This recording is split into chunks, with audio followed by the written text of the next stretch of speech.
Hey guys, welcome back to the channel. This is story about what if Naruto has Tobirama attitude part 1. Before I start, please do support for more amazing content and comments for part 2. Do consider to subscribe my channel and share my video to your friends and check out the description as well. Let's start the video. The young 10-year-old Naruto was currently in the Hokage's office once again for another public mishap. The blonde boy held his head down in slight shame as the Hokage spoke sternly. Naruto, I know it's difficult for you to behave, but things like this really paint a target on your back. This is the third time this month I've had to call off the village council. You can't keep doing things like this and expect there to be no consequences. Oh, come on Gramps, I didn't do anything wrong. Naruto protested. The Hokage rose a brow as he clasped his hands together. I'm all one for a good prank too, Naruto, but you heavily damaged the Nidame's monument. Many see that as a sign of disrespect and there's only so much I can shield you. I can understand your need for attention, but don't you feel that it's disrespectful to the Hokages? You say you want to be Hokage one day, but acts like that are not how you become a Hokage. I doubt you know this, but you can't just become Hokage on a whim. Not only does it take the former Hokage's approval, but you also have to be appointed Hokage by the village leaders. That means earning people's respect and admiration. Damaging village monuments is not a good start. Come on, Gramps. It's not like they can't just fix it anyways. Besides, I do respect the Hokages. Naruto shot back. Really? Then tell me, Naruto, what is the name of Nidame? The man whose monument you almost destroyed with your paint bomb prank. Sarutobi tested. I guess I don't know, Naruto trailed off in thought as if the revelation was deeply shocking to him. Sarutobi sighed, if you truly wish to become Hokage one day, then it might do you some good to study the former Hokages and learn why they were so respected. I don't care if you want to pull pranks, Naruto, but try not to upset the village leaders. Many of them are especially upset that it was the Nidame's monument in particular. The FFT, like I care what those old geezers think anyway. The blonde said aggressively. You're lucky it's up to me and not the council. They suggested your expulsion from the Shinobi Academy, Sarutobi elaborated. Naruto's eyes widened and for the first time, he didn't know what to say. He was silent for a long moment before speaking again. How can I learn about the former Hokages then? They are taught about in the academy, but if you're truly curious to learn more on your own, then I'll allow you access to the Hokage Tower library. Just mind yourself though, some of it is off limits for everyone except high-ranking shinobi, Sarutobi elaborated. The library, how lame, Naruto said unhappily. Work hard and study, Naruto, that's the first step to becoming Hokage, the Sandaime replied. Naruto put his hands behind his head and sighed. Yeah, so where's this library at then? It's not too far from my office actually. Here, follow me, the old man spoke as he made his way for the door. Naruto followed him for about a minute as they wended around some corridors and up a flight of additional stairs. They soon came upon a library. A Jonin was currently standing in front of a door and looked a bit alarmed when he saw the Hokage and Naruto approach. Hokage-sama. The man announced respectfully as he immediately opened the door for them. The elder ninja's eyes locked onto Naruto suspiciously, but he said nothing as the blonde boy walked inside. Here you are, Naruto, feel free to come by here and study anytime you wish during the day. I will inform the Jonin in the tower to allow you access to the first level of the library, the Hokage explained before walking towards the exit. Naruto stood there somewhat uncertainly as Sarutobi turned back and spoke to the Jonin guarding the door. Naruto is allowed in here to study. I don't want any trouble, understood? Yes, Hokage-sama. The Jonin replied respectfully before the Hokage departed. After he was gone, Naruto looked around the somewhat small library as he scratched his head. Reading had never really been his thing before, but Naruto was a bit curious about the former Hokages now. Against his own childish restlessness, he decided to look around and find something interesting to read. He eventually found a book called Legacy of the Hokages and decided on it. He brought the book to an isolated table in the corner and looked over it. The book didn't look overly fancy or anything, but it did have colored portraits of the Hokages inside of it. Naruto read the first page curiously. Hashirama Senju, first Hokage of the Hidden Leaf Village. A renowned warrior and sage in his lifetime, the Sandaime was an unequaled shinobi. Legends say that he was so powerful that the ninja world referred to him as the god of shinobi. All known accounts state he had the largest chakra pool in the ninja world and the legendary, unique ability Wood Release. Wow, that sounds pretty cool. Though Wood Release doesn't sound very strong, Naruto thought to himself. Wood Release was renowned for its ability to drain chakra and create life.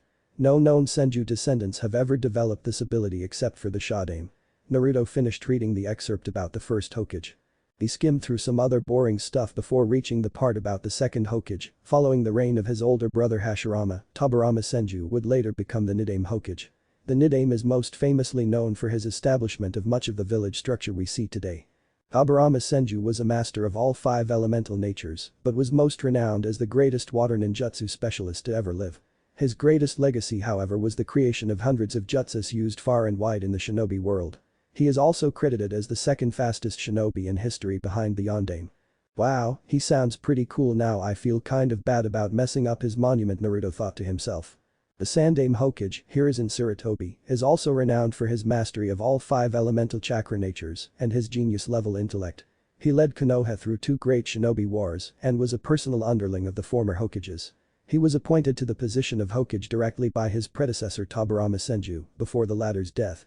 He was also among the first shinobi to graduate from Konoha's newly formed Shinobi Academy. Naruto's eyes widened upon reading about the old man. I had no idea Gramps was that good. I wonder if he could appoint me Hokage if I became super powerful. I don't see the villagers ever electing me unless I do something amazing. Naruto pondered. His eyes eagerly went to the next page as and read about the Yondaime, a legend among Konoha and a genius shinobi for his time. Minato Namikaze would become the 4th Hokage. Renowned for his infamy in the 3rd Great Shinobi War, he was better known by his nickname Konoha's Yellow Flash. The Yondaime is regarded as the fastest shinobi to ever live, even surpassing the Nidaime. He was one of the most fearsome shinobi of his time due to his flying rage and jutsu. The Yondaime would eventually perish at the hands of the monstrous Kyuubi. Wow, Yondaime sounds awesome.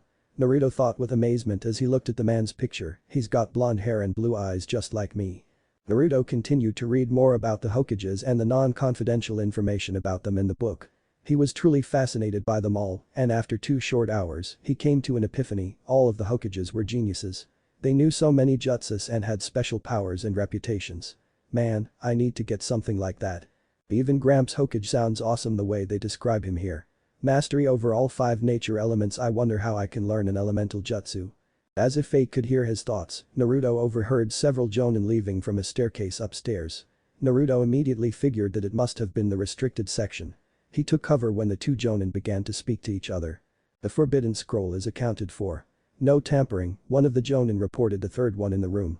But I seriously don't know why they won't just let the Anbu take care of it, the other man sighed. The first one shook his head. Do you trust Root with that scroll? You know how Danzo-sama can be.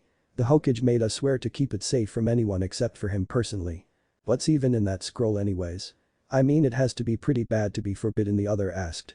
Who knows, but I'd wager it probably has some dangerous jutsus in it. I wouldn't trust that around anyone shady from Root, he replied. Against all odds, Naruto managed to sneak around them as he decided to go upstairs to where they had just been. He cautiously maneuvered through a few light traps and eventually caught sight of a large scroll hidden at the edge of the room. I'm willing to be that thing's covered in traps, Naruto thought logically for once. After a few seconds of careful extraction, he managed to pick up the scroll and open it. It was incredibly complex looking, and he didn't know how to take it all in as he stared at it for a moment. Naruto knew the basics of hand seals and the like, but he had no way of comprehending some of the advanced things he was seeing in the scroll. Even despite being smarter than people gave him credit for, Naruto was lost. Man, how am I ever going to learn anything from this? What the hell is Ito Tensei? Naruto thought, bewildered. Unsure of what to do, he decided to copy down everything he could on the scroll to a blank scroll that he was carrying from class still. He copied every symbol and character to the best of his ability, even if he had no idea what any of it was or what it meant. Placing the scroll down for a moment, Naruto let out a sigh. Man, this is tough. Is there anything else up here that can help me out? His eyes trailed around the room until they caught sight of some antique-looking headband sitting in a dusty corner. It had a symbol he didn't recognize on the forehead area. It was a horizontal line with 2 curved symbols on each side. He couldn't quite explain what the headpiece was, but upon looking at its inside area, he saw an inscription: Tobirama Senju's Hapuri. The brief examination immediately caused Naruto to realize that it was the same type of headpiece the Nidaime's monument had on his head. Though this one didn't have the Konoha symbol, it had what he assumed was the Senju clan's emblem. Wow, this belonged to the Nidaime. This thing looks cool, I'm going to keep it, Naruto thought excitedly as he put it away in his pack.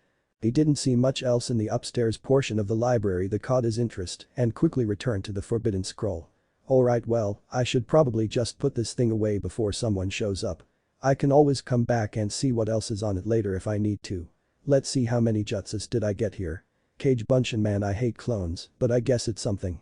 What's this one, Flying Raijin? Isn't that Yondaime's technique? Sweet, I definitely want to learn that. I don't know what this Ito Tensei thing is supposed to be, but it looks like some type of summoning maybe. I guess that's a good start. Is there anything else on here even worth coming back for? Wait, what the hell is that? Naruto's eyes shot open in disbelief when he spotted a symbol on the scroll that matched the one on his stomach. Poor symbol's seal, why does it look like the markings on my body? Naruto thought, horrified.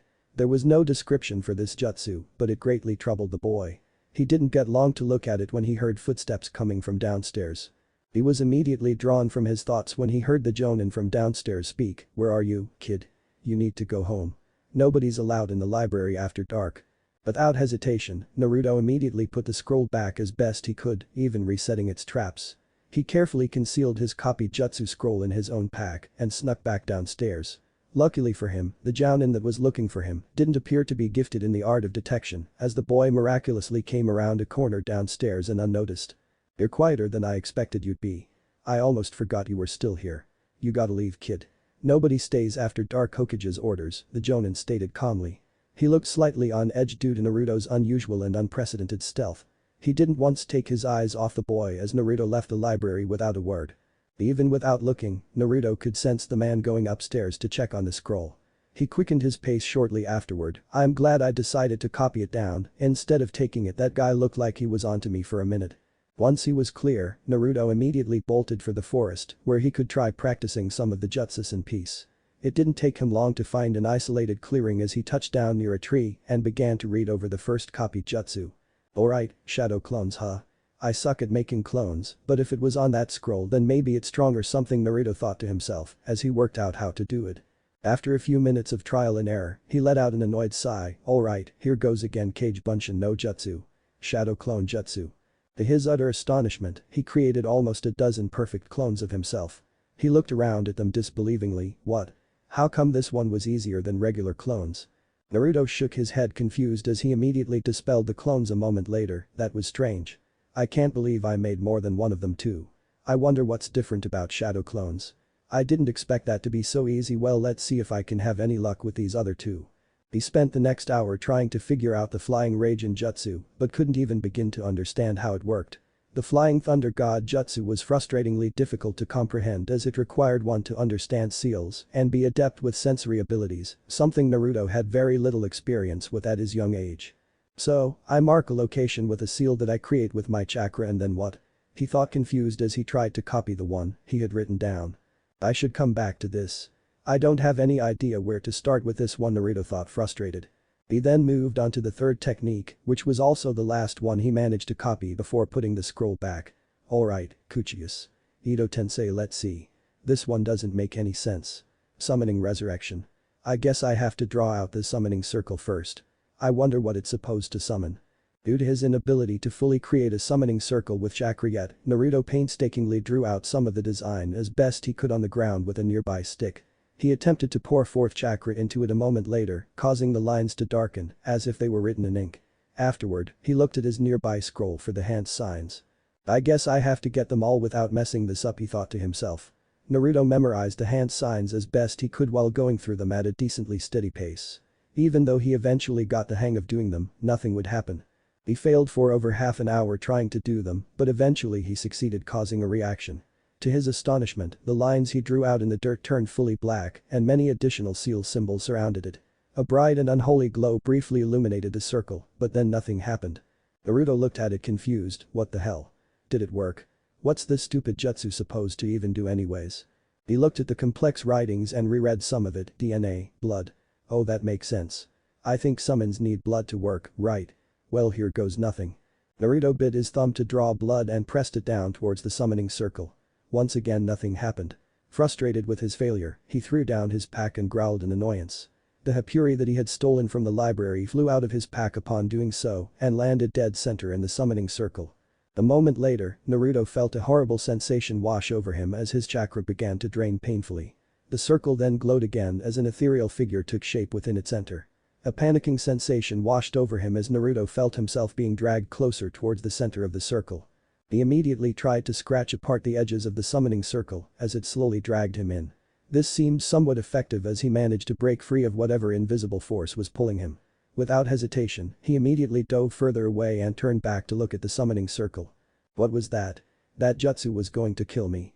Naruto thought, horrified as the revelation hit him full force.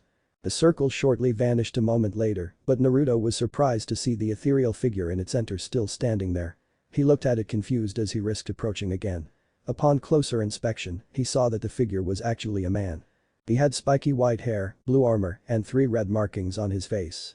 The Hapuri that Naruto had stolen from earlier was gone now, but the man appeared to be wearing one. The blonde gawked at the glowing man as he got even closer. The white-haired man glanced around with confusion before looking at his hands. He spoke aloud, "Is this Ito-tensei? No, I don't have a body. This is unusual."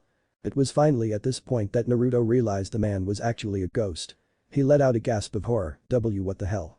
The white-haired man turned his auburn-red eyes upon Naruto seriously, "A boy.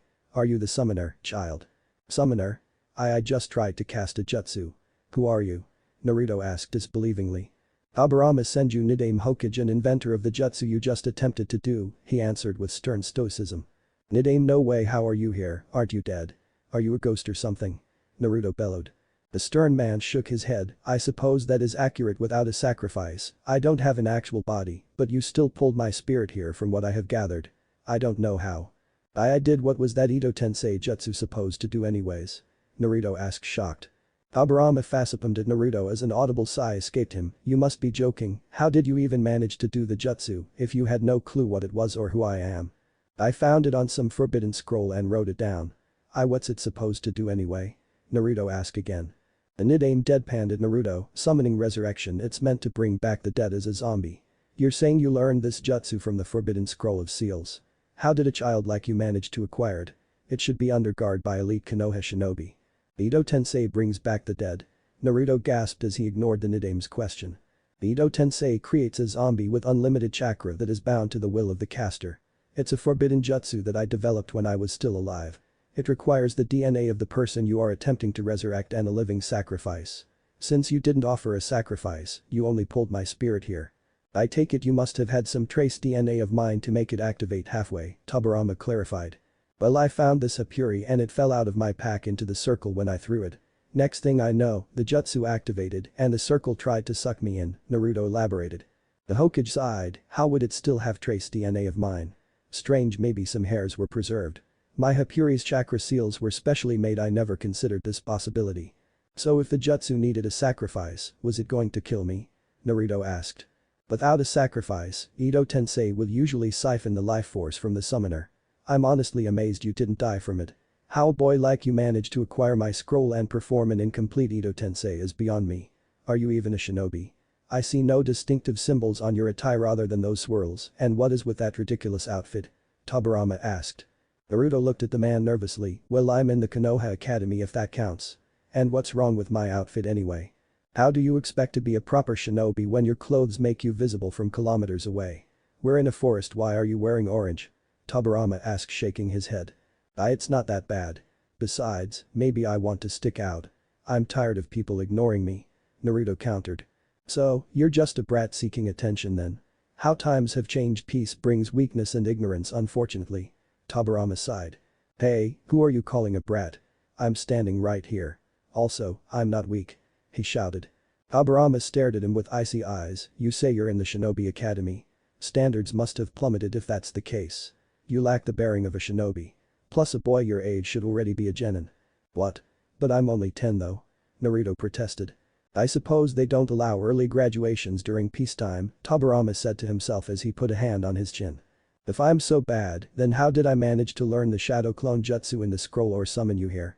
I'm not a failure, I don't care what you or anyone else says," Naruto bellowed proudly.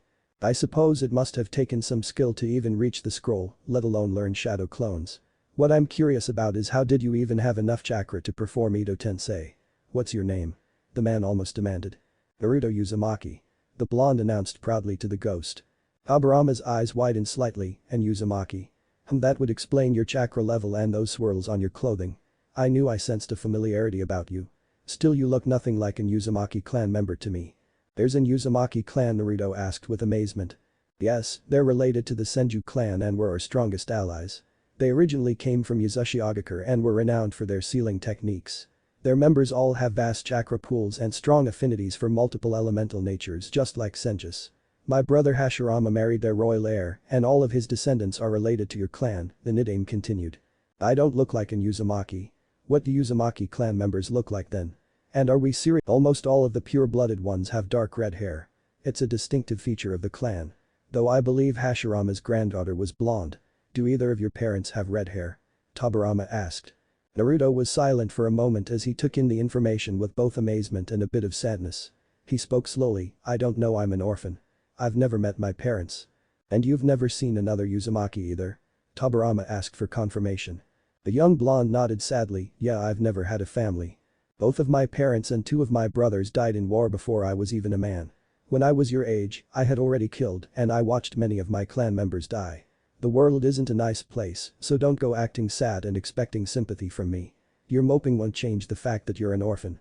Accept it for what it is and become stronger in spite of it. That is the way of a shinobi, Tobirama remarked mercilessly when he saw Naruto's distraught emotional face. The blonde boy didn't know how to react to Tobirama's somewhat cruel words.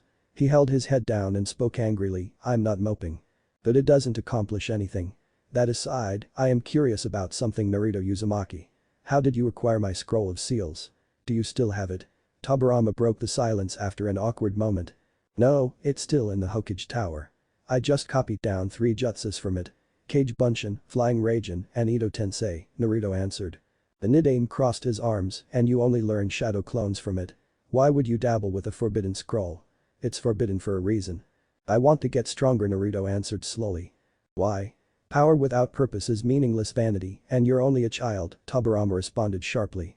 Naruto looked up with determination filling his blue eyes, I want to become Hokage. I want to get stronger, but nobody will train me or help me. Everyone treats me badly or ignores me. They all think I'm dumb or some kind of monster. Hell, people even call me demon brat sometimes. I just want to earn people's respect. You want to be the Hokage. Do you even know what you're saying? Being Hokage isn't just some glamorous position where people respect you.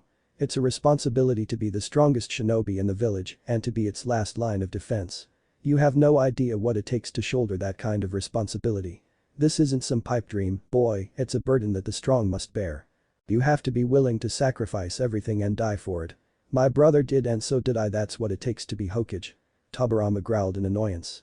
The Nidaime's words hit Naruto hard as he held his head down shamefully again. Something about Tobirama's brutal honesty was really hard for him to swallow. Naruto looked up again and gritted his teeth, then teach me how to become stronger, nobody else will. Tobirama gawked at him somewhat surprised, teach you? In case you've forgotten, Uzumaki boy, I am a spirit. The only interaction I can have with this world is through your chakra. So what? You can still show me things and tell me how to do stuff, right? Besides, what else are you going to do? Stay dead? Naruto wondered. The white-haired Hokage paused for a moment as he kept his arms crossed. I can release this incomplete Ito Tensei of yours anytime I wish. Give me one good reason to train you besides you wanting to be Hokage. Come on, please Nidaime, Naruto pleaded with frustration. Nidaime-sama, show the proper respect to your elders, Naruto-san, Tobirama corrected him.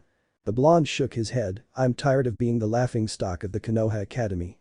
I can't stand everyone thinking I'm weak and praising that smug Uchiha bastard.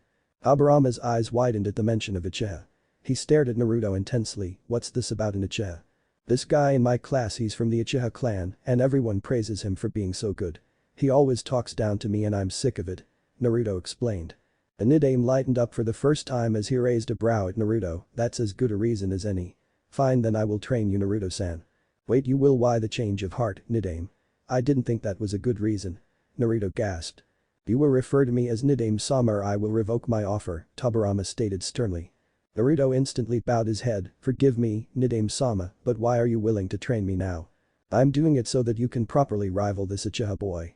Members of their clan tend to act condescending unless they are regularly put in their place. It would do him some good to learn humility if he's as smug as you claim, Tobirama answered. The blonde boy beamed with excitement, when do we start then? The sooner I can become stronger, that Sasuke team, the better. Since my spirit is bound to you now, I will come and go as I please. For the record, only you should be able to see me. I will train you on the condition that you obey my orders no matter what. Do you agree? Tobirama asked seriously. I do. Naruto answered immediately. You break this promise one time, and I will leave, understood? Yes, Nidaime-sama. Naruto replied respectfully. Very well, start off by filling me in on current events. Who is the Hokage right now? Tobirama asked. Old man Sandaime. Hiruzen Sarutobi is his full name, I think, though I don't know anyone that calls him that. Gramps took over again after Yondaime died, I think, Naruto replied. Tobirama placed a hand to his chin, young Hiruzen is still alive. You say he is an old man? It must have been many decades since my death then. He was one of my students. Hey, so if you're going to train me, then can you help me learn this flying rage and jutsu? Naruto asked. Tobirama shook his head. Hiraishin is one of the most advanced jutsus I ever created. You would also need some skill as a sensory ninja and competency in Fuinjutsu to even begin to understand it. I will teach it to you when you become more proficient as a shinobi. What does it do anyway? Naruto asked. It allowed me to instantly teleport wherever I placed a seal. There is no limit to the amount of seals one could place, but it requires high chakra control and extreme focus to move oneself or objects between space-time. You essentially summon yourself or objects to your seals. It's well suited for sensory ninjas since they can detect every location and enemy on a battlefield and teleport around them, Tobirama elaborated briefly. So I need to be a sensory ninja to do it? Naruto asked. If you ever hope to be competent enough to use it effectively, then yes. We will have to develop your own sensory skills and you must master your chakra control. After that you can learn Fuinjutsu and then you will be able to learn Hiraishin. However, you really should start by learning basic jutsus first. Unfortunately, that's also going to have to wait for a later date, Tobirama trailed off in sentence. Why? I'll learn anything you can teach me right now. He exclaimed with reassurance. The problem is your chakra level. From what I can sense of you and what I know of Uzumaki's, you have enormous chakra reserves. Well, that is a good thing, it is extremely debilitating for one's chakra control. That is without a doubt the best place to start with your training, he noted. Okay, so how do I improve my chakra control? Naruto asked. Tobirama looked at a nearby pond. Can you walk on water yet? What? Of course I can. He said strongly. I want you to start by doing push-ups on the water's surface, he said calmly. Piece of cake, Naruto responded eagerly as he charged over towards the pond and onto its surface. He immediately dropped into a front-leaning rest position and began to do push-ups on the water's surface. Give me 1000 to start, Tobirama remarked with intensity as he came over the water to watch Naruto train. The blonde had barely made it to 100 push-ups before he felt himself tiring out. Keeping himself from falling in while doing an exercise took a lot more focus than he was expecting. He stopped pushing for a moment and looked over at Tobirama seriously. Did you just say 1000? Do it or I leave, remember the deal. I don't want to waste my time with a quitter. Tobirama threatened him. Afraid of losing his new ghost sensei, Naruto kept pushing. He felt his muscles cramping as he got to around 200 push-ups and before he could react, his body plummeted into the pond. You owe me 798 still, Naruto-san, Tobirama announced as Naruto shot back out of the water and stood on its surface. He was soaked and more than little tired as he panted heavily. The blonde boy caught his breath and spoke urgently, I just need a break. Do you think your little Uchiha friend is having a break right now? You want to be better than him? Then train harder than he does. You get what you put into yourself. He will have the Sharingan if he's even halfway competent as an Uchiha. You will have no way to combat that unless you're smarter, stronger, faster, and better than he is at everything, Tobirama growled. You don't think this is a bit much for me? I mean, we're just starting. It's impossible to do that much at my current level, and Naruto trailed off. If it was easy, then everyone would do it. Do you really want to be the Hokage? Then earn it, boy. Nobody in this world owes you anything. Only mediocre people believe in overtraining. Day 1 is the best time to break your old habits. Succeed or fail, the choice is yours. The white-haired Hokage stated with aggression. Naruto's resolve was renewed as he got back down. I won't quit. I won't. That remains to be seen, Tobirama said distantly as Naruto continued. He fell into the pond many more times but kept getting back up and continuing. This type of training went on for many hours into the night, with Tobirama forcing Naruto to do strange exercises ranging from tree climbing to water surface calisthenics. It was finally well past midnight before Tobirama stopped. A very light first day of training, but it should give you insight into what is to come.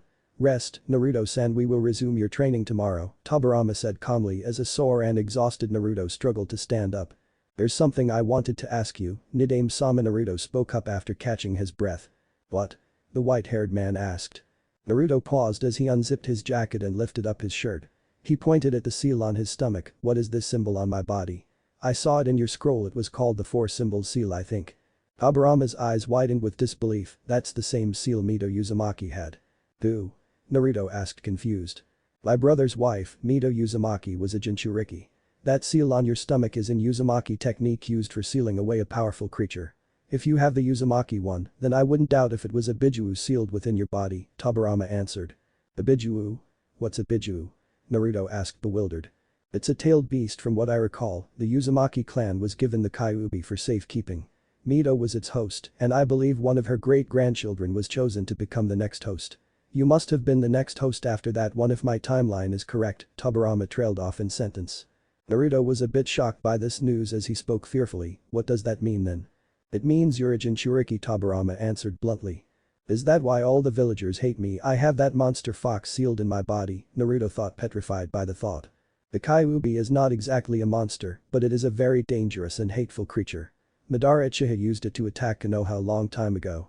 The fact that you are its Jinchuriki is an even greater reason for me to train you. The Nine Tails must not be allowed into enemy hands. You becoming strong is a high priority for the village's safety, Tobirama noted.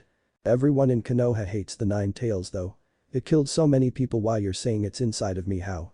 Naruto said with an emotional tone. In my lifetime, knowledge of the Kyuubi was only exclusive to the Senju, Uzumaki, and Uchiha clans. How would common villagers know about it? Tobirama asked curiously. The Kyuubi attacked the village 10 years ago on October 10th. It nearly destroyed the village, but the Yondaime stopped it somehow, the boy tried to clarify. Tobirama sighed, so he sealed it inside of you, I take it. That would imply he had knowledge on the Uzumaki Fuinjutsu. He certainly had a connection to them. Interesting. I sensed something strange about your chakra. I will gather the rest of this information on my own. Go home, Naruto-san. We will train again tomorrow. Wait, where will you be? How can I find you? Naruto asked. I'll find you, Tobirama replied before disappearing. After he was gone, Naruto figured he had no other option left but to go home to his shabby, run-down apartment.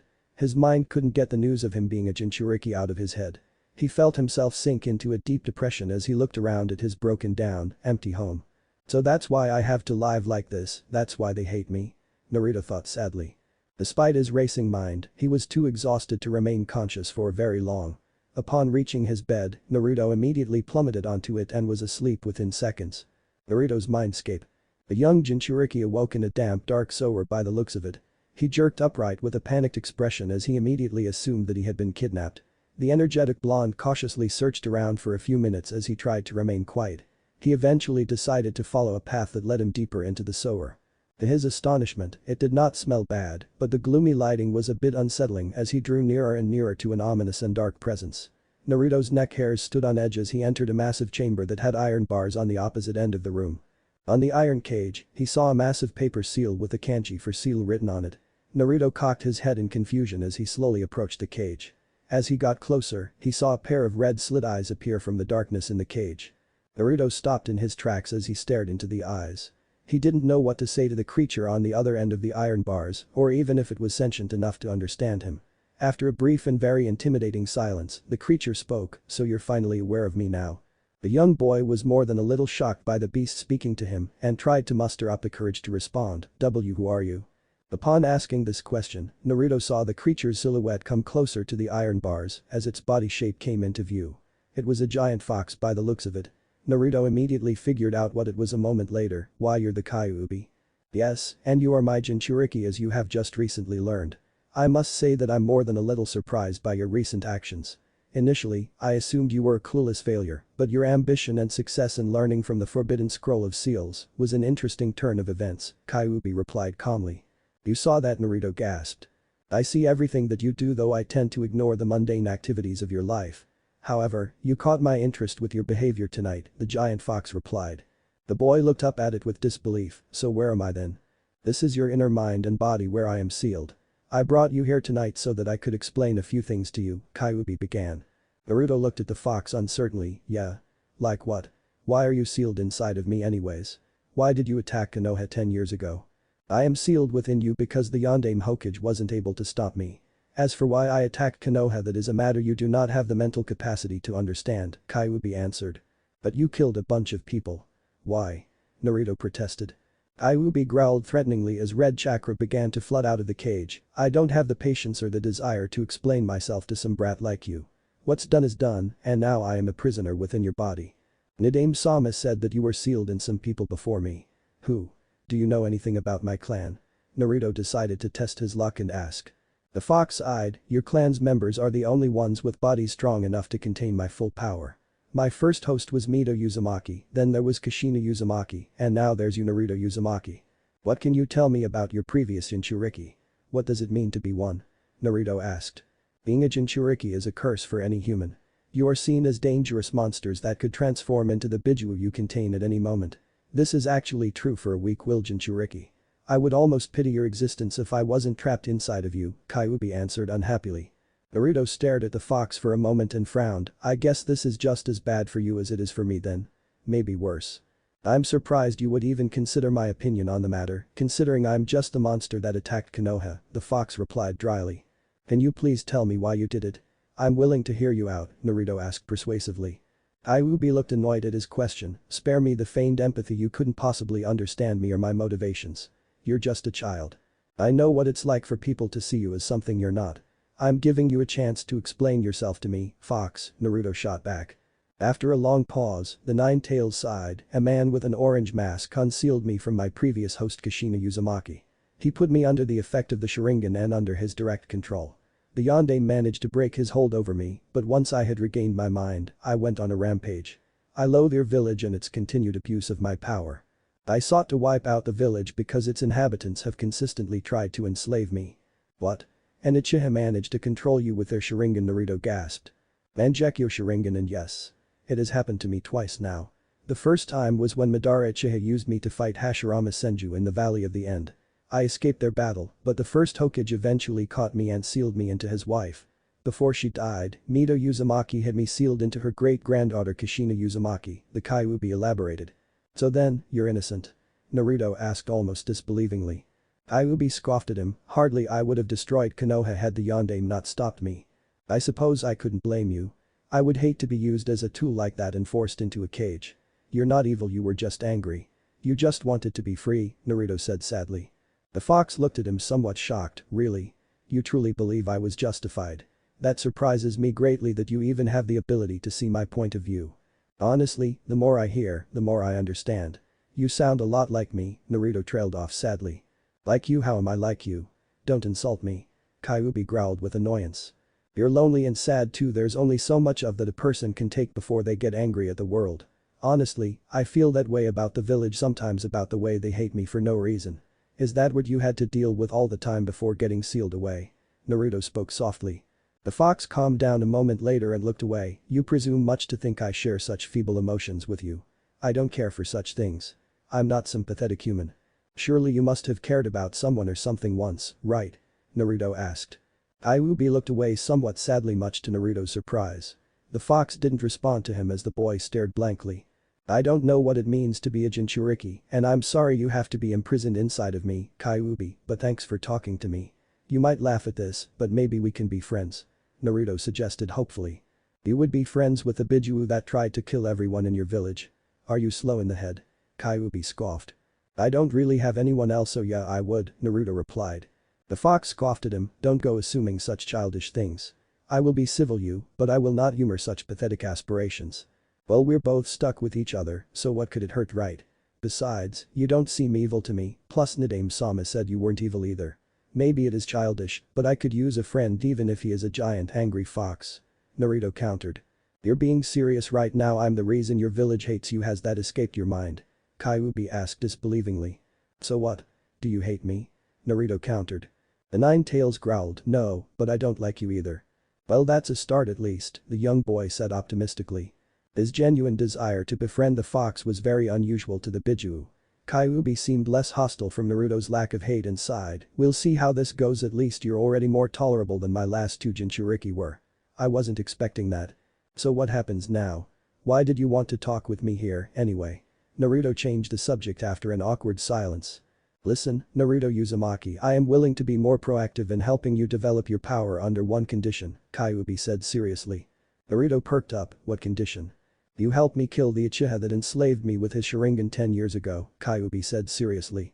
Naruto seemed a bit put off at the notion of killing someone, but recently hardened by Tobirama's words. Naruto nodded. I will, Kyuubi. You have my word. Then it's a deal. Also, now that we've met, I opened a psychic link between us. I will be able to speak with you while you're awake, so don't act alarmed if you start hearing my voice in your head, Kyuubi explained almost eagerly. I guess I'll see you around then, Kyuubi, Naruto said somewhat uncertainly. Train hard under the Senju Hokage. He is an expert at defeating Uchihas and will prove to be an excellent trainer for you. I will help you out as well in due time. Now, get some sleep, Naruto the fox spoke one last time before Naruto's vision went black and he felt himself drift back to sleep. Konoha Shinobi Academy, the next day.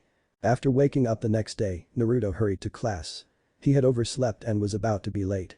Fate seemed to be working against him today as he made it to class after Iruka.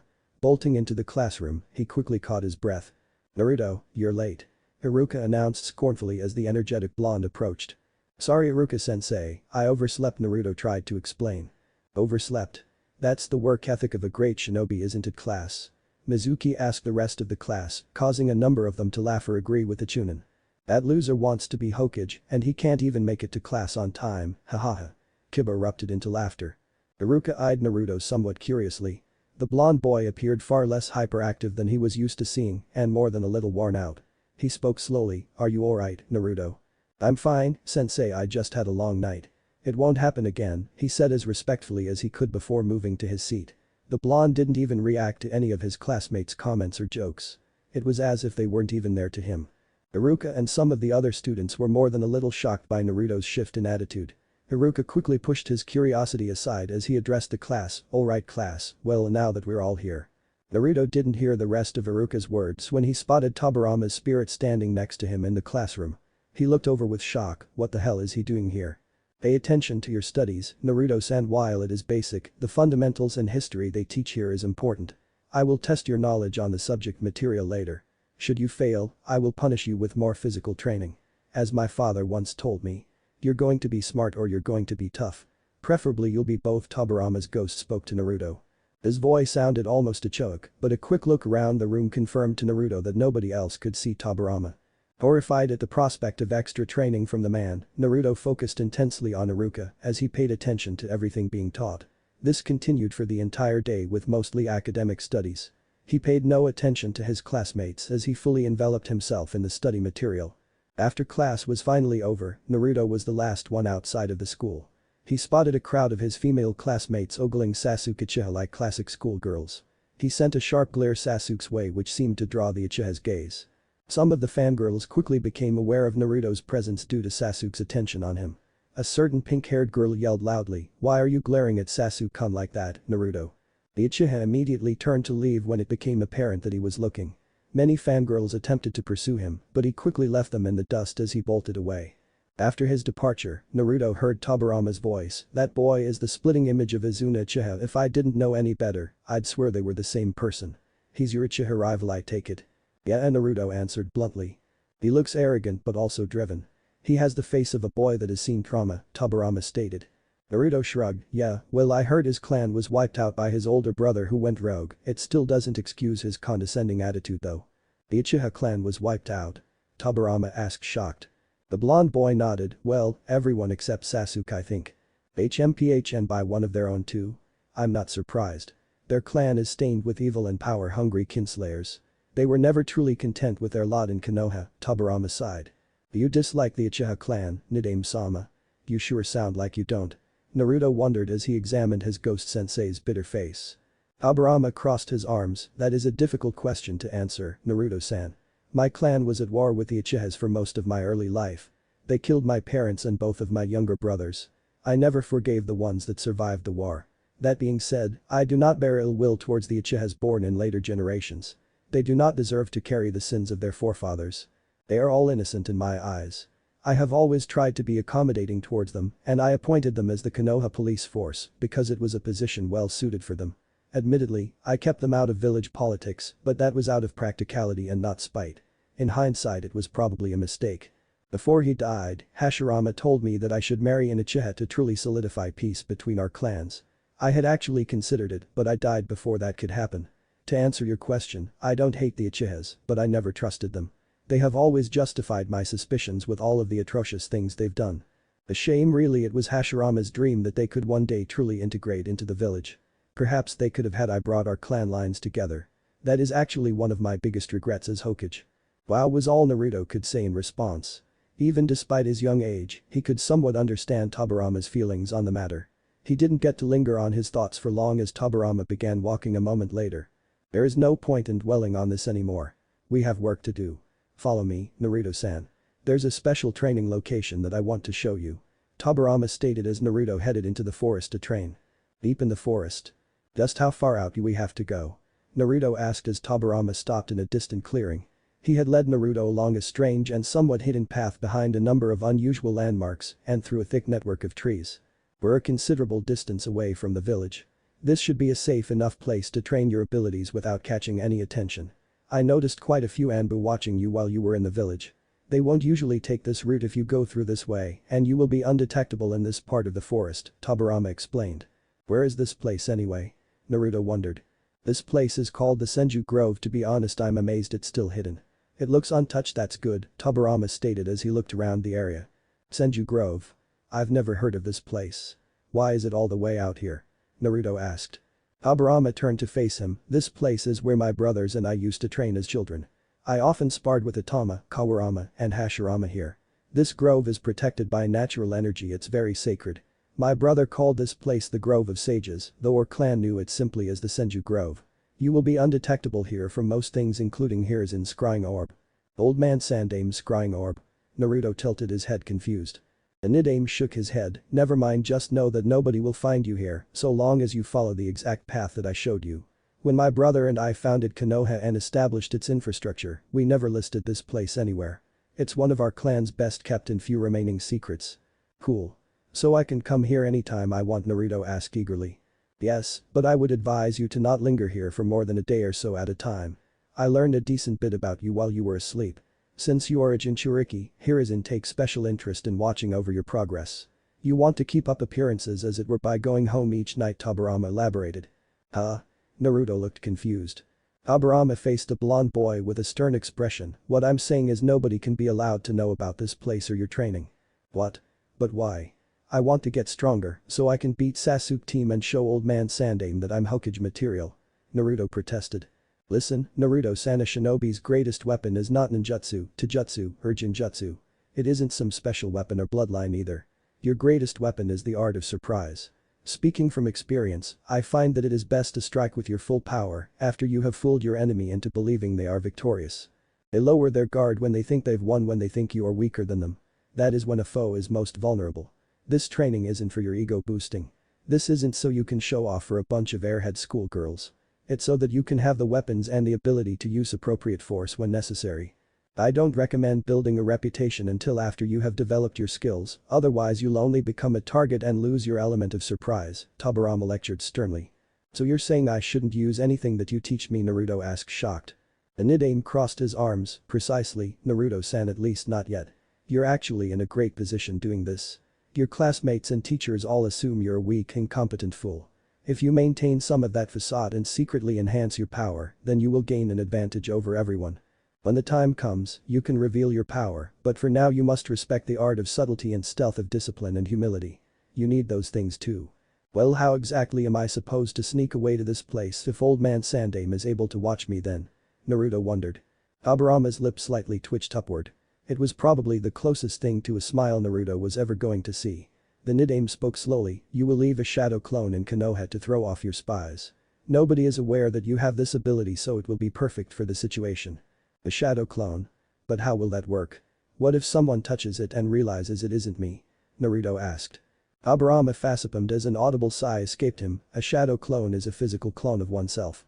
When one creates a shadow clone, it takes a portion of his chakra and is typically divided among all shadow clones created. Each time a shadow clone is dispelled, you will gain the memories and experiences of the shadow clone. You will also gain its exhaustion, which can be dangerous for someone with low chakra reserves. I don't see that being a problem for you, however. That makes sense, I guess. So what happens if I train with a bunch of shadow clones doing the same thing then? Naruto wondered. Training with shadow clones is a dangerous thing to attempt, but you have enough chakra to do it without killing yourself. It will expedite the training process and help you learn jutsus far quicker than normal, Tobirama explained. Naruto nodded eagerly. So then what about the clone I leave in Konoha? How will that work? I would put extra chakra into your decoy shadow clone, just so that it doesn't dispel from any light damage. Due to the nature of training at the Shinobi Academy, I doubt you will be able to substitute a clone for your school hours anytime soon. Nevertheless, the clone can cover most of your free time when you're away. I wouldn't recommend leaving it overnight as it could dissipate when you sleep. We'll work on the schedule later, but that's how we'll keep your training a secret, the Nidaime continued. "So you want me to pretend like I'm dumb at the academy then?" Naruto asked. Tobirama shook his head. "No, don't continue being a fool. I expect a perfect graduation from you in 3 years. I'm just telling you to keep your head down and don't show off for pick fights. Keep your head down and grind." "Ugh, so I have to bear with Sasuke team telling me I'm a loser and a failure for 3 more years," Naruto groaned. Tobirama nodded. "Downplay yourself there, but don't be incompetent, just try to convince them that you're middle of the pack material." Alright if you insist," Naruto agreed. The white-haired man said with approval. "Nidame-sama, when do I get to learn elemental jutsus? I read something about certain shinobi having elemental affinities. Is there a way I can learn mine?" Naruto asked curiously. Tobirama nodded. "Yes, in fact, there is. Elemental affinities are typically shared by members of a clan, though specific individuals can excel at multiple affinities or even all of them on rare occasions. Young Hiruzen was one such person. It is one of the reasons I decided to train him." "Alright, so how do I learn mine then?" Naruto asked anxiously. The Hokage made a gesture with his hand. "Hold your palm out like this and close your eyes." Naruto did as he was told and outstretched his hand. "Okay, now what?" "Even though I do not have a physical form, I am one of the best sensory ninjas to ever live. Channel forth any amount of chakra that you can into your hands. I will be able to detect its nature from there," Tobirama instructed. Following his instruction, Naruto tried to focus chakra into his hand. Though he couldn't feel anything, Naruto noticed Tobirama's face change slightly. "You actually have trace amounts of all of them. That's surprising even for an Uzumaki," Tobirama noted. Naruto's eyes lit up. "Really, so I have an affinity for all of them like you and Grandpa Hokage?" "Yes and no, your chakra nature is very diverse in its formation and development. To be honest, it reminds me of my brother Hashirama's chakra. Your chakra is more like that of a Senju's than an Uzumaki's. You're definitely a descendant of both the Senju clan and the Uzumaki clan," Tobirama stated factually. The Jinchuriki gave Tobirama a lost look. So does that mean I can learn any elemental jutsu? With enough hard work, you could learn any jutsu anyway, though your body's natural affinity for it will make learning them easier and your jutsus much more powerful. Both of your parents must have been good at wind chakra because that is your strongest affinity by a considerable margin. Uzumakas are typically strongest in water and wind, so that isn't surprising. After wind, you have an equally strong affinity for earth and water. I find it interesting how balanced they are. Hashirama's was the same way. Lightning and fire are your weakest affinities, Tobirama noted. Naruto cocked his head confused. "Does that mean I can't learn them?" "I never said that, Naruto-san. Let me finish explaining. While lightning and fire are much fainter in your chakra nature alignments, you still possess an affinity for them too. One of your parents must have had an affinity for lightning and fire because they're both far above average in your chakra nature compared to regular shinobi. Your non-Uzumaki parent might be where you inherited that. Granted, I imagine those two will be more difficult for you to learn than the other 3 elements. Fire jutsus were always my most difficult jutsus to learn as well, since I was so highly attuned to water," Tobirama elaborated further. "Alright, so when do I get to learn that stuff?" the blonde boy asked eagerly. "I'll teach you basic elemental jutsus after you've perfected your chakra control. Ninjutsu is advanced, and a boy your age should master the basics before attempting something more complex. The quicker you learn, the sooner I will be able to teach you more advanced things. Let that be an incentive to master everything quickly if you will," Tobirama spoke coolly as he paced around. "Okay, well let's get started then," Naruto announced with excitement. "Before we begin, I want you to have something. Do you see the shrine over there?" Tobirama pointed towards a wooden building that looked covered in foliage and practically decayed at this point. Its stonework pathway was crumbling, but Naruto could still see that this long-abandoned shrine was miraculously intact. Naruto turned towards the building and began to walk towards it alongside Tobirama. The Nidaime looked down at the boy a moment later. "I upkept this place during my life and kept keepsakes of my dead clan members here. This shrine is a homage to their memories. Go inside." Doing as he was told, the blonde passed into the crumbling building. He looked around at it and saw altars with names engraved on each of them. Some had trinkets, and most of them had armor. Tobirama guided Naruto towards the very end, where he saw a chest. It appeared to be made of wood and stone and was engraved with the Senju clan symbol. Naruto read the inscription on it curiously, "Itomas Senju." Tobirama spoke stoically, "Open it." Upon sliding the stone lid off the chest, Naruto was amazed to see a variety of well-preserved items within it. Among them included a full set of black shinobi attire, a sword, and a traditional armor that looked similar to Tobirama's. This armor was green instead of blue however, which seemed to match the other ones he saw in the shrine. "Everything in that chest now belongs to you," Tobirama stated as Naruto looked over a number of extra pieces of war gear. While he was amazed by it, Naruto turned towards Tobirama confused. "Wait, this chest says Itomas Senju. Isn't Itama your brother's name? I'm surprised you remembered that.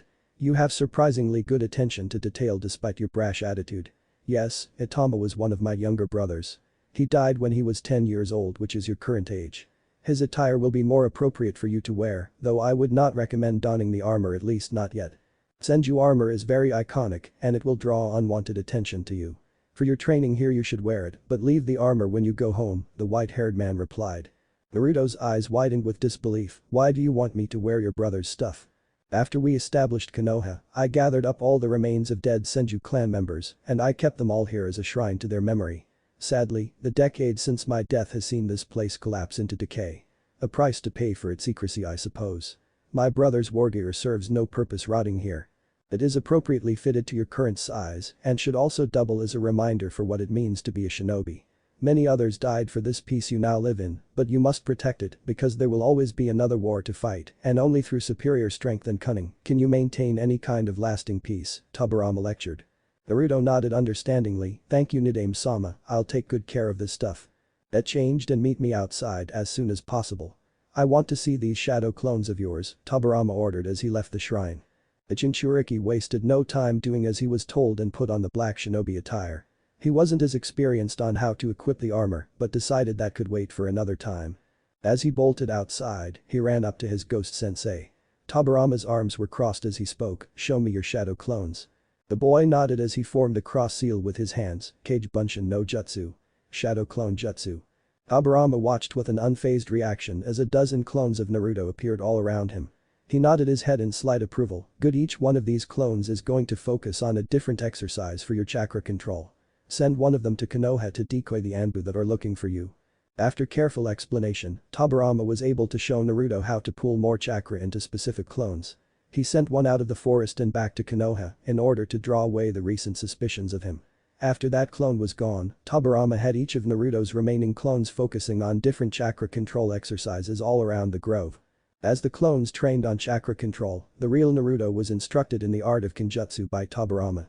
Naruto's new sword wasn't special by any means, and it had no engravings. The only significance it had was the blade was once wielded by Tobirama's younger brother. His training continued long into the night until it was well past dark. Exhausted beyond belief after all of his shadow clones dissipated, Naruto collapsed on the ground panting heavily. He stared up at the stars with a hopeful expression on his face. He spoke aloud with genuine and true joy in his voice, finally, something to look forward to. Go home and rest, Naruto-san, Tobirama said distantly as the blonde managed to get up. Naruto bowed his head respectfully. See you tomorrow, Nidame-sama. You can call me Tobirama-sensei, we do share the same blood after all.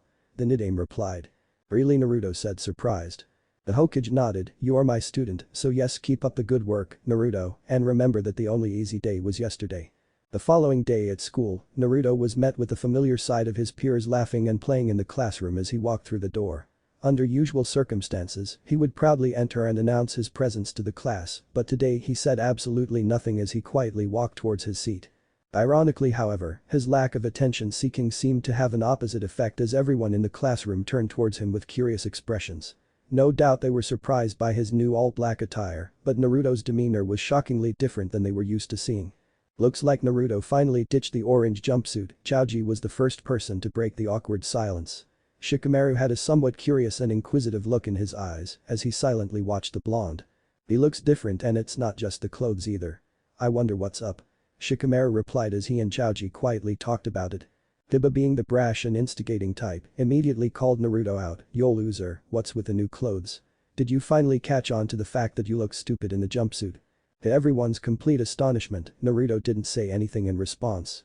He briefly looked at Kiba with a disapproving face but did not retaliate. Ino looked on with surprise. Wow, he's not talking, that's a first. Hey, dead last, I'm talking to you. Don't think that you can just ignore me. Kiba growled as he slammed a hand in front of Naruto's desk. Naruto was about to stand up and say something, but thankfully, someone else did. Kiba, sit down please. The students all jerked their heads towards Iruka, who had somehow slipped into the room without them noticing. The dog boy gritted his teeth at Naruto before walking to his seat. Whatever, he's not worth my time anyway. I'm amazed you didn't attack him, a dark and familiar voice sounded in Naruto's head. He immediately recognized it as Kyuubi's. Hawks, is that you? He thought, surprised. Yeah, I told you that opened a psychic link between us, right? The Biju responded. You're right, I guess I forgot, the blonde noted. I know your new sensei doesn't want you to draw attention to yourself, but you shouldn't let this little punk talk down to you like that. I'm not even fond of you, and I hate seeing you take these insults from arrogant children. You should put them in their place, Kyuubi said with annoyance. Naruto sighed, yeah, well, I'm honestly too tired to care anyways. Besides, I don't think I'm strong enough to beat him yet. His time will come. I suppose that's good motivation to train and study hard then? The fox asked. It definitely is. Besides, other than Sasuke team, I really can't stand this Kiba guy acting like he's so much better than me. I'll show them all that I'm not a joke.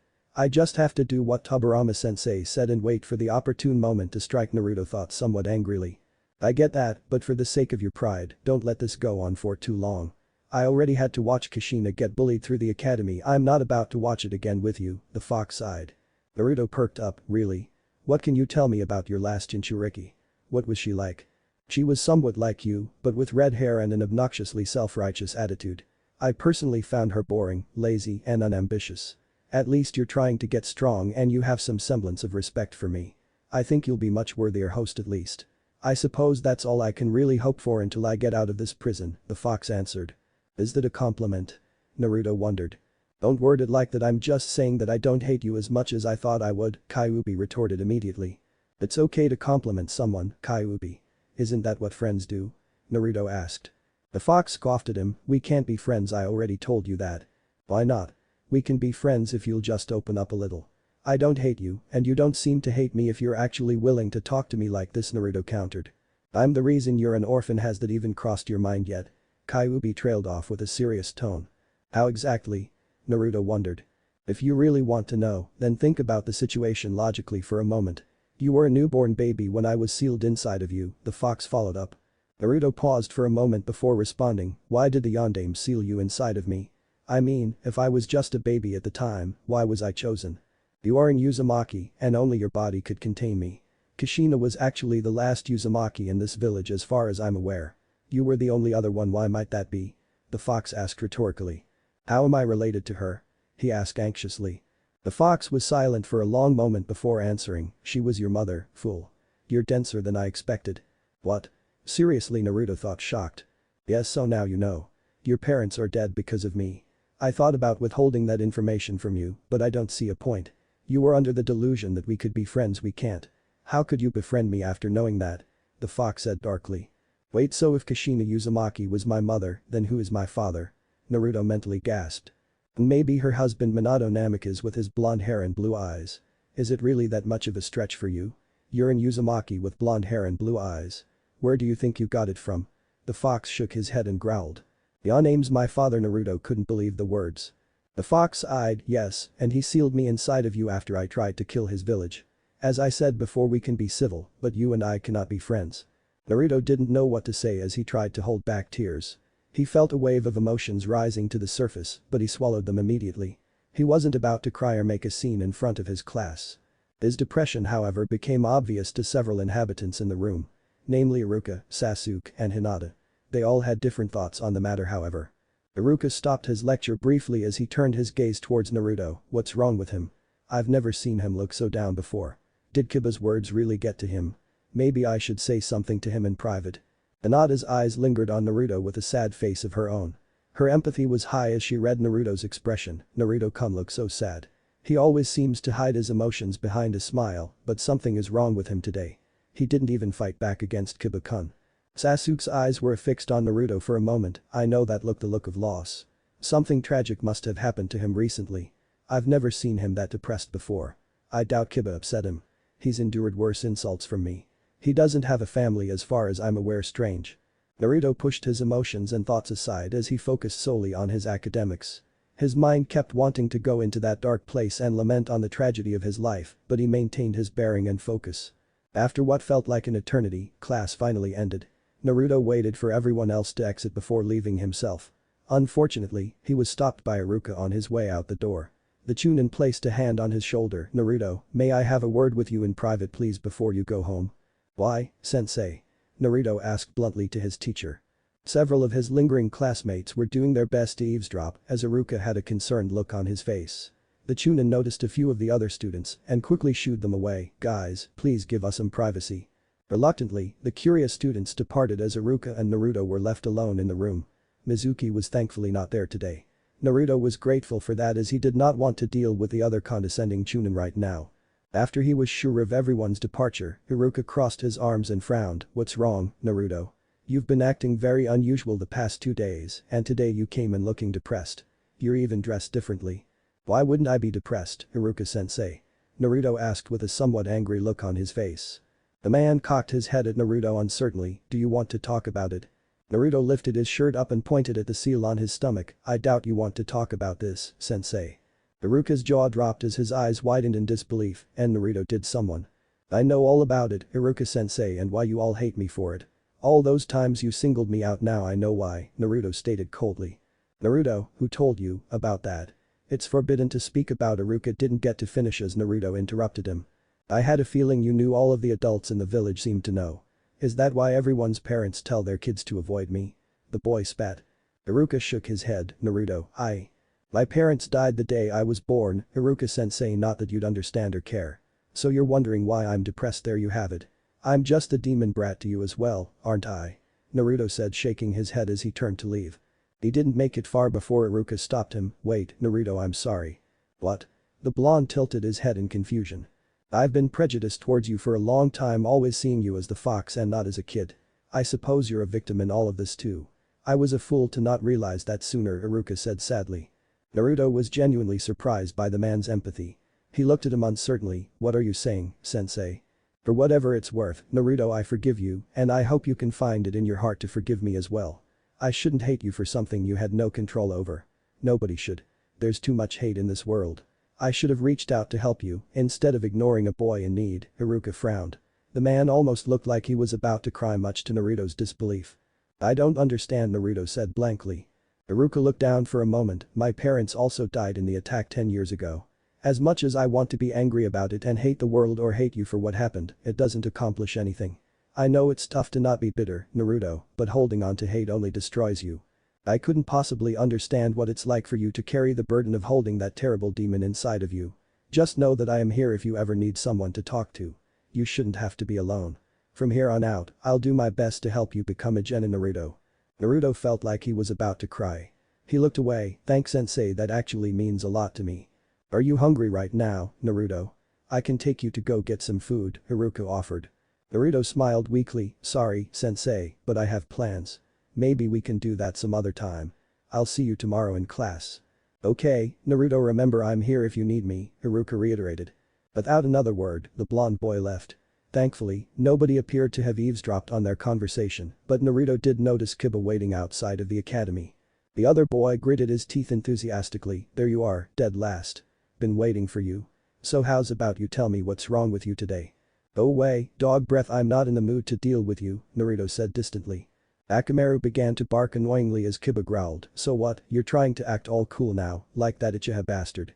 The dog boy ran in and delivered a swift punch to Naruto's face, knocking him to the ground. The blonde got back up immediately and simply walked away. "The hell, you scared to fight me now, Uzumaki?" Kiba boasted as he ran in to deliver another punch. He never quite made it as a surge of chakra flooded Naruto's entire body. Naruto spun around and punched Kiba dead in the face, sending the other boy flying into a nearby tree. Akamaru barked and growled angrily as Naruto took a step forward. Naruto quickly regained his senses when he felt Kyuubi's chakra beginning to wash over his own. He immediately calmed down as he took a deep breath and forced it back. "No, it doesn't have to be like this." Kiba looked shocked by the strength behind Naruto's punch and took a moment to get back up. He didn't say a word as he stared at Naruto in extreme pain. Akamaru ran towards Kiba's leg and whimpered fearfully as Naruto stared Kiba down. The blonde spoke up with fury in his voice. "I said I'm not in the mood, Kiba." "Yeah, I got that," Kiba said, a bit shell-shocked as he rubbed his cheek. He wasted no time leaving shortly afterward as Naruto turned around. After he took cover, Naruto made a shadow clone to decoy its way to the Hokage tower. He was going to have that clone study in the library. On his way towards the Senju Grove, Naruto turned back and looked over the village. His eyes lingered on the Hokage head monument. "Sadly, Dad, my dad was Hokage. He died to protect this place. Just like Shadame and Nidame. All of them sacrificed themselves. Is that what it takes to truly be Hokage?" After staring at the monuments for a good few minutes, Naruto decided to speak to Kyuubi. "Hey Fox. I'm surprised you even want to talk to me right now. What do you want?" the Kyuubi asked. Earlier, when Kiba was attacking me, I felt your chakra inside of me almost like you were protecting me. Why? You're imagining things, the fox replied. No, I'm not. Would you help me? Naruto asked. Kyuubi growled, I'm not about to be stuck with another Kushina for the next generation. If people attack you, then defend yourself. If you refuse to do it, then I will. I could have seriously hurt him if I didn't stop you, Naruto countered. So what? Kyuubi scoffed. I've thought about what you told me during our first meeting and about my parents' deaths. I want to tell you how I feel about all of this. Naruto changed the subject. It's fine if you hate me. Kushina and Mito both did as well. I don't care if you do too, it's nothing new to me. All of you humans are the same, the fox said callously. Even though you were involved in my parents' deaths, I still don't hate you, Kyuubi. In fact, I forgive you. Naruto said slowly. Ibijuu was silent for a moment before a disbelieving response followed. You do? How could you possibly forgive me? What makes you think I want your forgiveness anyway? I don't need it. Earlier, when Iruka-sensei reached out to me, it made me realize something, Naruto began. And what is that? Kyuubi asked. It's easier to forgive someone than to hate them forever. Nothing will ever change the fact that my parents died, but I still think it wasn't entirely your fault. You were upset and angry. You never had a real connection with anyone in the village despite them using you. They were going to imprison you again and you knew it. Besides, none of it would have happened if it wasn't for that guy who unsealed you from my mom. My parents died protecting the village and you fought for your freedom against being the village's weapon. How are both sides not justified in that situation? I can't hate you for that. If I were in your position, I might have done the same thing.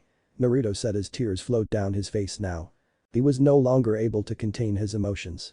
He cried silently as he stared at the Hokage monuments. Even after all of this, you still think we can be friends? Why are you so determined to not hate me? The fox demanded. Naruto was surprised by the sadness present in the Bijuu's voice. You told me the truth even in spite of what it would mean. I think a part of you hopes that someone would understand.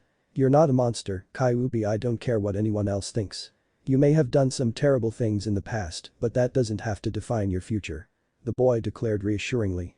And what does then? What do you suggest I do? Kyuubi asked with emotional anger. Being my friend would be a good first step, Kyuubi, Naruto replied. The fox seemed upset now. Is that really what you want? For me to make amends and be your little pet? Why should I? The only thing I'm interested in is you killing the Uchiha with the orange mask.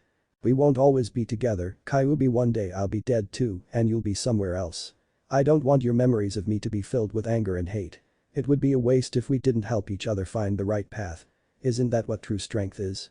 Doing what others can't. Doing what they want. He responded strongly. What did you just say? You sound like Hag. The fox couldn't finish the sentence. What do I sound like, Kyuubi? Naruto asked. The fox's voice almost cracked. I'm going to tell you something that I've never told any human before. My name is Kurama. Kurama? You have a name? Naruto said, surprised. Only my friends and the other Bijuu know it, Kurama responded. Are you saying? Naruto couldn't quite finish as he felt a lump welling up in his throat. Maybe you're right, Naruto. I haven't found the right path, but perhaps we can together as friends, Kurama replied with a warmer and distant tone. Naruto wiped his tears as he stared into the sunset over Konoha. Thanks, Kurama. You're pure-hearted, Naruto, like a sage. I never expected you to show me any empathy. We'll make my parents proud, Kurama. I'll be the best Hokage Konoha has ever seen, and you'll be right there with me. We'll be an unstoppable two-man team, and I'll show the world that Jinchurikis are not monsters. That you're not a monster, Naruto stated strongly as he stared at the Hokage statues. Maybe this is the right path, Kurama said with a melancholy optimism. Speaking of which, I'm late for training with Tobirama-sensei. Naruto thought, alarmed. He quickly got up and bolted in the direction of the Senju Grove. Senju Grove. Upon arriving at the Senju Grove, Naruto was surprised to see his ghost sensei sitting calmly by a small lake. The white-haired man spoke sternly without even turning to look. You're late. I was about to come get you. Sorry, Tobirama-sensei. Naruto didn't get to finish his sentence as the man stood up and interrupted him. I sensed a change in your chakra earlier. I take it you've gained some access to the Kyuubi's chakra? Tobirama asked knowingly. Naruto looked away for a moment uncertainly. Yeah, we talked a little. How did you find out? I'm a sensory ninja and I'm linked to your chakra, so I can easily detect changes in you. That being said, it is fortunate that you are on speaking terms with the Kyuubi, the Nidaime said calmly. I'm surprised he would think so, Kyuubi noted. Tobirama looked at Naruto's eyes for a moment. Have you been crying? The boy looked down shamefully. Yes, sensei. Why? Did the fox say something to you? He asked with uncharacteristic empathy. Should I tell him, Kurama? Naruto asked the fox mentally. Kurama sighed. You might as well. He's dead, so he can't really spread around information, though I doubt he's the type to do that anyway. He told me about my parents and how they died. He said I was the Yandame's son and that my mother was his last Jinchuriki, Naruto answered. Tobirama's eyes widened slightly, is that right? So he told you that he killed them then?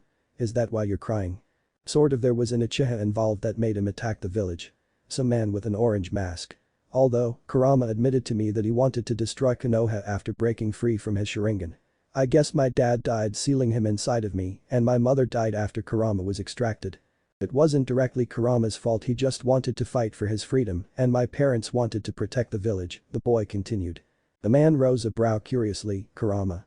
Are you talking about the Nine Tails? It has a name? Naruto nodded, he does. And he told you his name? That's interesting. Hashirama and I had a discussion about this once. Some of the Biju referred to themselves by names, but the Kyuubi never did. Does this mean that you are on good terms with the fox? Tobirama asked surprised. We are now, Kurama and I are friends, Naruto replied. The Nidaime nodded with approval, that's very unusual, but I applaud your maturity and initiative. Having the Kyuubi's cooperation will make you much stronger. I'm amazed that it would even speak to you, let alone accept friendship. The Kyuubi never trusted humans after Madara abused its power with his Sharingan. Mito Uzumaki once told me that Kyuubi hated her and Hashirama just as much as Madara. Kurama doesn't like Konoha, sensei, he says that he's tired of being used. I don't want to force anything on him.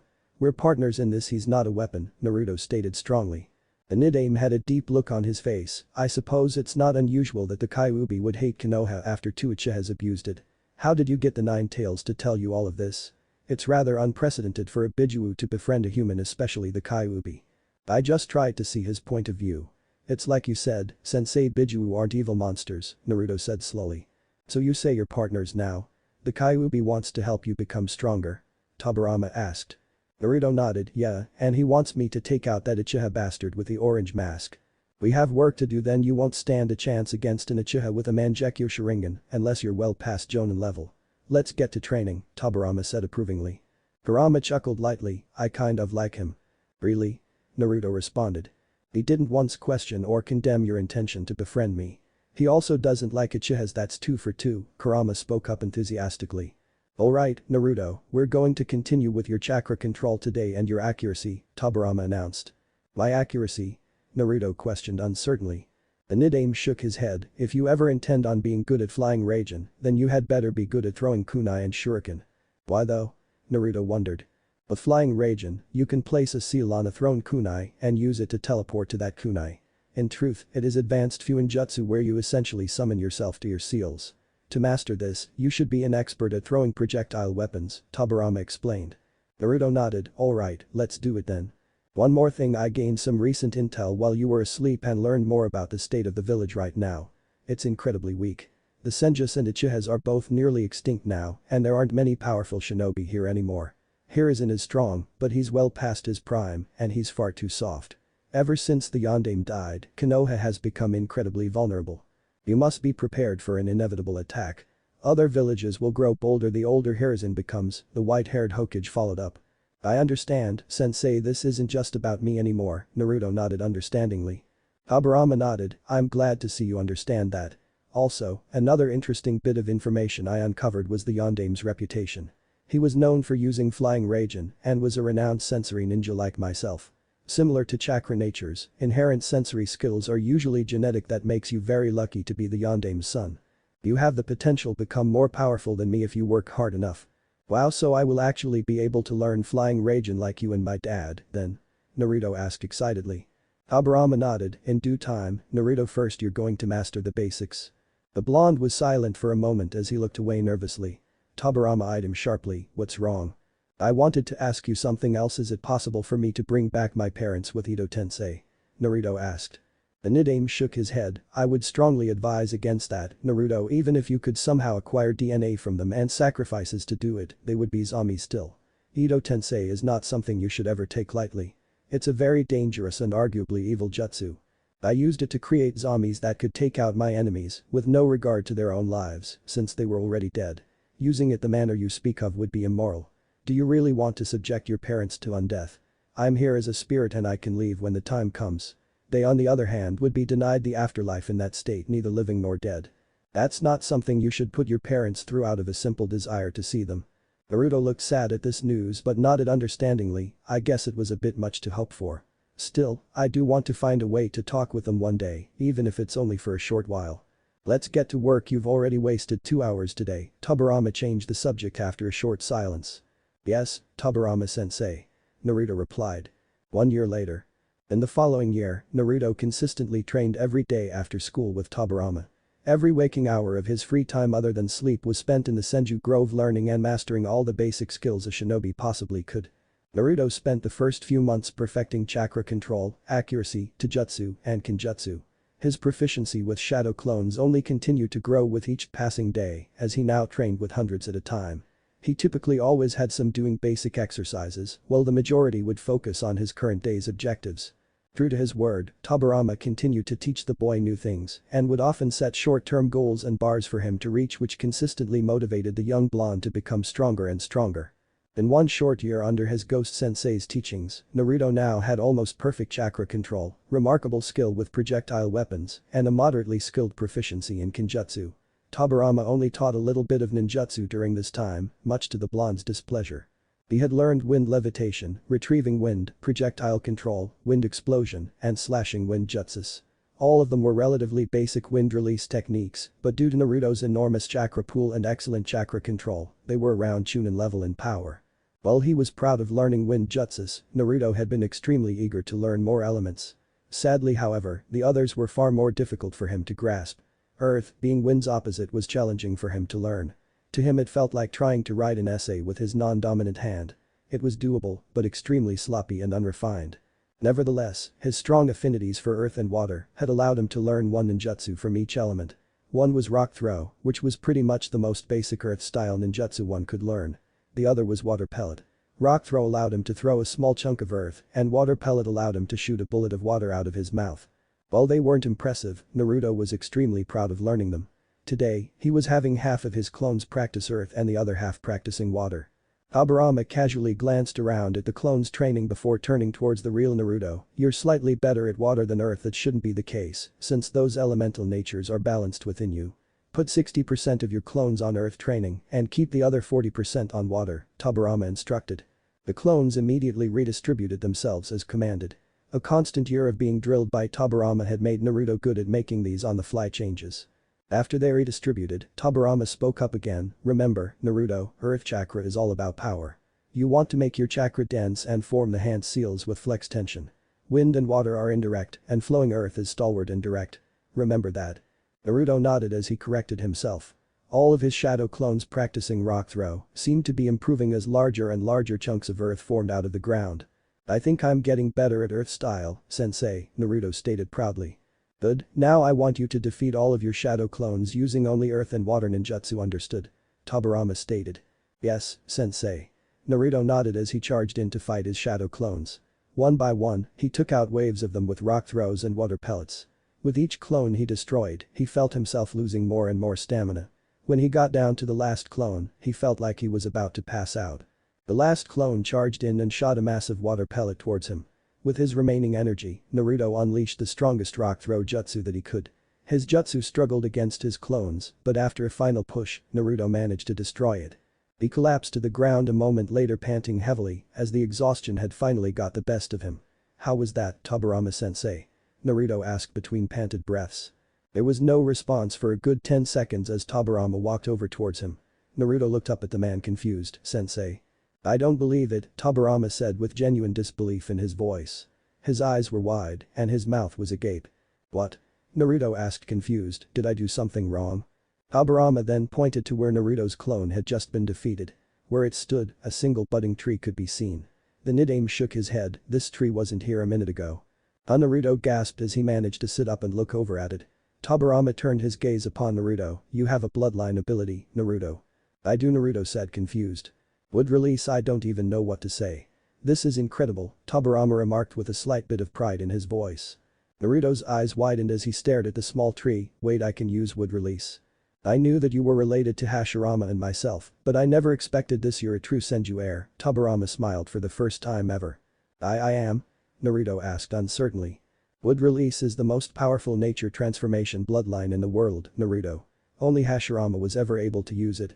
With Wood Release, Flying Thunder God and Kurama, you're going to be able to protect Konoha from anything. Tobirama smiled proudly. Really? How is Wood Release the strongest bloodline in the world? Isn't Wood weak against fire? Naruto asked confused. He's right, Kid. Wood Release was able to stop me and all of the other Biju. It's no joke, Kurama stated. Wood Release can drain chakra as well as suppress it. It's actually a remarkably powerful ability because it combines earth, water, and yang natures into one. Even Madara Uchiha with his eternal Mangekyo Sharingan was no match for Hashirama's skill with Mokuton, Tobirama explained. So what does this mean for my training then, sensei?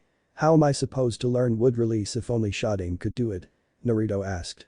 Tobirama thought for a moment. It will be difficult for you to learn as I do not have first-hand knowledge on how to train you in it. I can teach you some basics that I understood from Hashirama's fighting style, but you'll have to figure out the rest for yourself. Couldn't I just summon Shadame-sama's ghost here like I did with yours? Naruto asked. Tobirama shook his head. I wouldn't advise that. Hashirama is way more powerful than I am. Even if you could somehow perfectly replicate that incomplete Ito Tensei, it would likely kill you. You could technically do it with a human sacrifice, but you don't have any of Hashirama's DNA, and I don't feel particularly comfortable with my brother being resurrected as a zombie even temporarily. Naruto frowned. Well, that sucks then. If you're half as smart as my idiot older brother was, then you're bound to figure it out yourself eventually. I will teach you what I know about it, but the rest is up to you. I would recommend committing a number of shadow clones to Wood Release training full-time while I teach you the rest of what I can, the white-haired Hokage followed. 2 years later. It had been 3 years since his training began with Tobirama and 2 years since he discovered his bloodline. In that time, Naruto had grown more powerful than he ever expected to. The following year after learning about Wood Release, Naruto had been diligent in gaining proficiency in it. To his astonishment, it had developed exponentially. His incredibly large chakra reserves were something that made Wood Release a truly terrifying ability. His deep forest creation was probably his favorite jutsu now as it conjured as large and as many trees as he could create with his chakra. As his abilities got more and more powerful, he would end up training further and further away from the village. He often trained by creating forests and destroying them periodically with other techniques. His ability to use Wood Release was nowhere close to Hashirama's level, according to Tobirama, but it was still fearsome to behold. As his training got progressively further and further away from Konoha, he had to put a large amount of chakra into his decoy shadow clone in Konoha so it wouldn't dissipate. Even in spite of this, he never stayed away for more than a day or two at a time. His decoy shadow clone typically went to study in the Hokage Tower library after school. This kept it under close surveillance for the Anbu that would periodically watch Naruto. On several occasions, the clone had run into Danzo. The man found it rather strange that Naruto was always so consumed with studying, but Hiruzen on the other hand was actually proud of Naruto for taking initiative to do so. While leaving the shadow clone to study there was good for his cover, Naruto also found himself becoming smarter from all the history that the clone had studied in the library. That in addition to his new Minset had made him an academic genius in the Konoha Shinobi Academy. In addition to his bloodline, he had mastered dozens of jutsus from each of the 5 basic elemental natures and had vastly developed his sensory skills. While he was still nowhere near as good as Minato or Tobirama, Naruto was now a sensory ninja like his predecessors. Tobirama also felt it necessary to teach Naruto medical ninjutsu. The Nidaime insisted that any worthwhile Senju heir should be good at it, as both he and Hashirama were. Only in the last year was Naruto finally able to start learning Flying Raijin. This was Naruto's second favorite ability as it made him feel more like his father and his sensei. Despite learning and being able to perform it now, Naruto was still nowhere near his father's skill level with the jutsu. Nevertheless, Tobirama had remarked that Naruto would reach it eventually. Other than his training with Tobirama, Naruto had also gained a deeper connection with Kurama's chakra. The two of them had been working on aligning their chakra with each other so that they could one day use a Biju transformation if necessary. Unfortunately, despite their preparation for it, Kurama had explained thoroughly to Naruto that he would have to learn how to unlock his body's seal in order to reach a full transformation. Tobirama taught Naruto how to unlock his seal, but told him only to do so if necessary. Overall, Naruto's hard work the past 3 years had paid off in more areas than one. Not only was he much smarter and stronger now, but Naruto was also well developed for his age. Tobirama stressed the importance of eating a lot of protein and carbs to help him grow stronger and bigger, which they did. He also grew his hair out slightly longer as well, similar to his father's. Part of him felt like it honored Minato to emulate him. Many of his classmates in the academy found his development impressive and confusing. Some even tried to befriend him as Naruto became cooler as it were. Namely among them were Shikamaru and Choji. Naruto always turned down their offers to hang out after school and had become almost antisocial in the past 3 years. Despite his eagerness to make friends, Naruto knew he couldn't skip training. Tobirama made it clear that if he truly wanted to become strong, then he would have to sacrifice more than just his free time and energy. He practically had to abandon his childhood and mature as a shinobi. Hiba had of course still been condescending, but he gradually began to steer away from Naruto as the years passed by. This was mostly due to Naruto almost never talking. Iruka had found the entire change in persona to be a bit disturbing and had often invited Naruto to go have ramen with him or talk.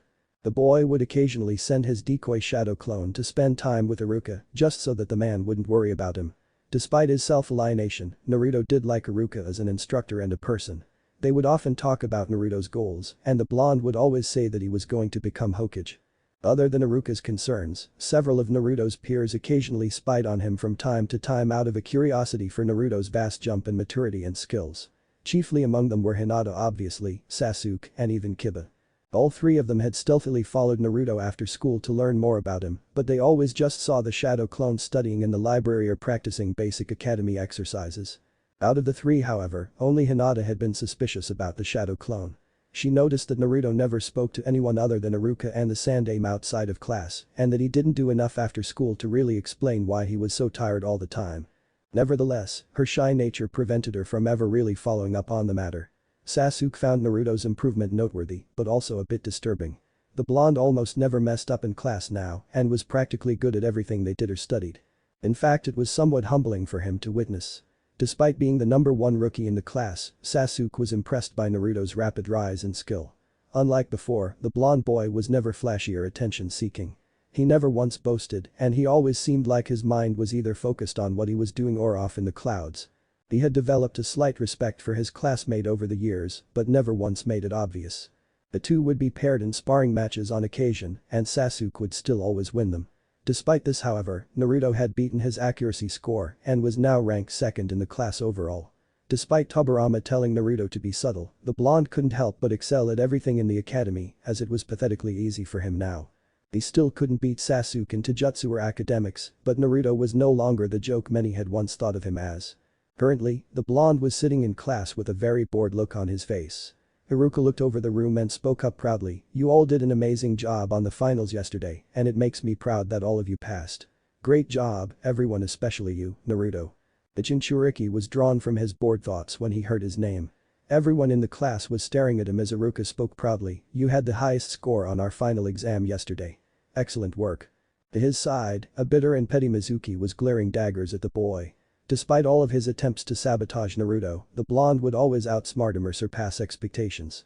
He had attempted to give Naruto curveballs on the finals yesterday, and to his bitter fury, Naruto succeeded.